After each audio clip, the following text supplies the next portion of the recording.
Hello বন্ধুরা, good morning সবাইকে। সবাই কেমন আছো? আশা করি সবাই খুব খুব ভালো আছো। আমিও বেশ ভালো আছি। তো এই ব্লগটা ছিল 2-3 দিন আগেকার, শেয়ার আর করাই হচ্ছিল না। ব্লগ এডিট করা হয়ে গেছিলো কিন্তু ভয়েস ওভার দেওয়ার সময়ই হচ্ছিল না, সেই জন্য এতটা দেরি হলো।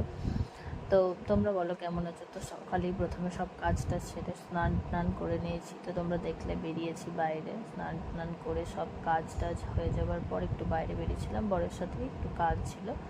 তো আকাশটা কত সুন্দর লাগছে দেখো, তখনই রোদ তখনই বৃষ্টি, কোনো ঠিক ঠিকানা নেই কোনো কিছু এখন। মানে জামা কাপড় নিয়ে এত হয়রান হতে হয় যে কি বলবো। তো তারপরে ওখান থেকে বাড়ি ফিরে আসার পরে জল এসেছিলো, তো সেই জলটা ভরতে গেছিলাম। যেটা জার্মানের জল আসে, তো ভরে রাখা হয়। ওই যে সকালে কাজ টাজ করতে আসে তখন এই জলটাতে জামা কাপড় কাচে, তারপরে এই ড্রেন ধোই, এইসব বাসন টাসন ধোই। তো এমনি বাকি সব কিছু মোটরের জলেই হয় ধরো, কিন্তু তবুও যেহেতু জার্মানটা যে জলটা নষ্ট করে কী করবো, যখন আসে তখন ওটা ওই বালতিগুলোতে স্টোর করে রাখা হয়। তো জামা কাপড়গুলো একটু উল্টিয়ে দিলাম, দেখছি রোদ থাকতে থাকতে খানিক ঝরঝরে শুকিয়ে গেলে ভালো হয়, নাহলে তো আবার হঠাৎ করে বৃষ্টি চলে এলে ব্যাস আর শুকাবে না। তো তারপরে এই দেখো, দেখলে একটা বাচ্চা, এটা হচ্ছে আমার জ্যাঠা শ্বশুরের নাতি। তো ছোটো থেকেও মানে অর্ধেকটা টাইম আমার কাছেই থাকতো, মানে আমাদের ঘরে না এলে এত কাঁদতো, কিন্তু এখন অতটাও আর আসে না, কম আসে, একটু বড় হয়ে গেছে তো।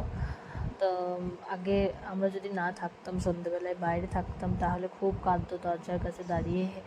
তো ভাবি তাই সেই কথাগুলো, এত ইয়ে ছিল। এবার এখন বড় হয়েছে, পড়াশোনা হচ্ছে, স্কুল যায়, এখন আর আসে না অতটা, আসে টুকটাক 0.5 ঘন্টা 1 ঘন্টা থাকে, চলে যায়, বেশিক্ষণ থাকে না।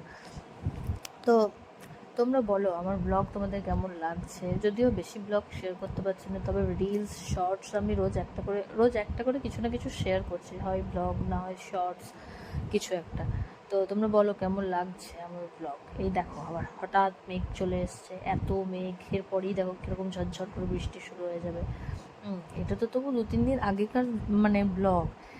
মানে রিসেন্টলি মানে কালকে পরশু এত বৃষ্টি হয়েছে, পরশু দুপুর থেকে কালকে একদম মানে দুপুর পর্যন্ত মানে যাচ্ছে তাই বৃষ্টি হয়েছে। বৃষ্টিতে তো আমাদের বোলপুরের অর্ধেক জিনিস মানে অর্ধেক জায়গা ডুবে গেছে। তো সেইগুলোও তোমাদের সাথে শেয়ার করবো, দাঁড়াও আস্তে আস্তে একটু সময় দাও, সব শেয়ার করবো। তো চলো আজকের ব্লগটা এই পর্যন্তই, টাটা বাই, সবাই ভালো থেকো।